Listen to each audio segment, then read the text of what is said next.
off a Big Ten Plus monthly subscription and stream the remainder of the non-televised spring season featuring men's and women's lacrosse, baseball, softball, men's volleyball, beach volleyball, and tennis. Scan the QR code on the screen or go to Big10Plus.com to subscribe and make sure you enter Spring 4 when selecting a monthly pass at checkout to take advantage of this offer. We've got a lot of spring volleyball on the Big Ten Network. We had Penn State Pitt last week. Next week, we'll have Kansas versus Nebraska. And John Cook, the outgoing Nebraska head coach and Hall of Famer, will be on the broadcast with Larry Putney and some great men's volleyball action as well to close out the month of April. I don't think I've ever been more excited to hear someone throw on a headset than I am for John Cook to throw on a headset. I think it was like the first thing that I thought of when he retired was how could we get this man on headset on a match? It's going to be so much fun to listen to that. They've already named the court after him inside the Devaney Center as we take a look at some of the first set standouts for Wisconsin. And again, a lot of new players. Mimi Collier, 7 kills on 11 swings, and Madison Quest, the freshman, with 6 kills on 6 swings. She was perfect, and it all started with number 24, Charlie Furbringer, who serves to get us going in the second set.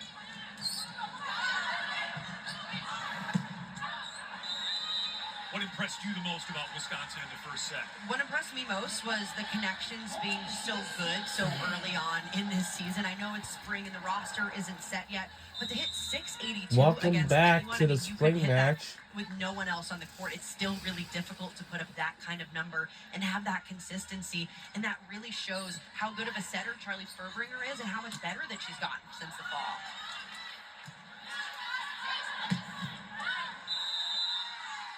Badgers again think there's a touch. There was not.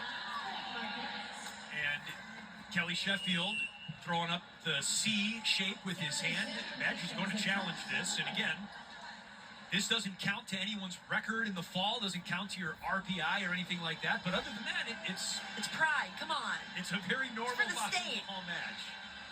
You know what I love, though, about spring volleyball is that in the past, say, 5-10 years ago, we never saw these kind of matchups in the spring. Coaches now realize that they really need to test their teams in the offseason, especially in the spring, to see where they're at, to see where they need to be. They learn a lot from playing high-caliber teams, and it's been really fun to watch teams test themselves and playing tougher opponents. And that's the reason why we're able to broadcast this and show all you guys at home, because they're playing great opponents. You know, when Penn State is taking on a Pitt, of course fans wants to see it. When Nebraska's taking on a Kansas, yeah, we have to show it because there's so much interest there, and it's such high level of volleyball that it makes it so much fun.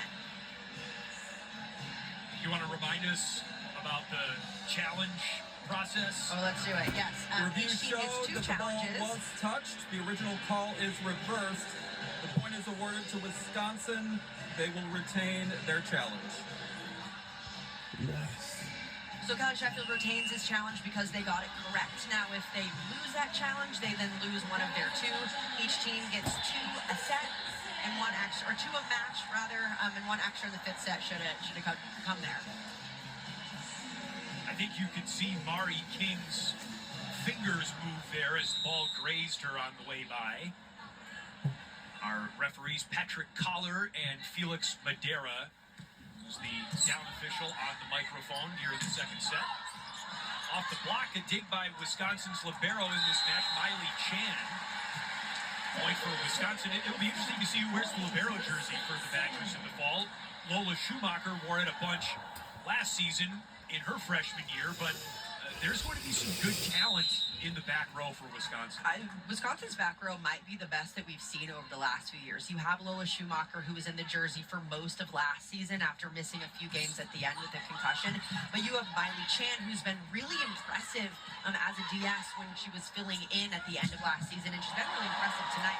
Then you have 2 freshmen coming in who are absolute studs. You have Anaya Warren, the 11th overall recruit. She was a U19 captain for the USA volleyball team that won gold at the 2024 Norsecas.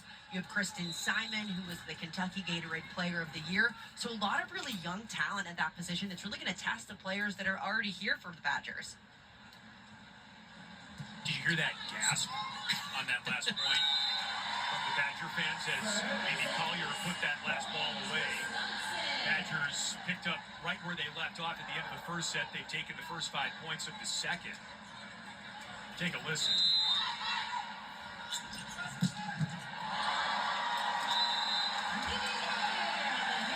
I mean, it's so impressive what she does. And for this team who lost a player like Sarah Franklin, really one of the best players to come through this program, you're really just reloading with a player like Mimi Collier. She has so many similarities to her game for what Franklin did, and it's not a step down, really. It's just continuing on what Sarah Franklin started with this Wisconsin program, and it's so exciting to see for a player like Collier.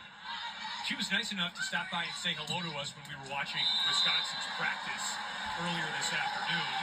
Another point for the Badgers. And we asked her point blank, hey, what do you think you do really well? And she was very modest, of course, but she said, I think I hit the ball pretty hard. And you could see it a couple of points ago, and you will see it many times this regular season. All Badgers in this match, up 6-1 in the second. We'll be right back. So with Geico, we can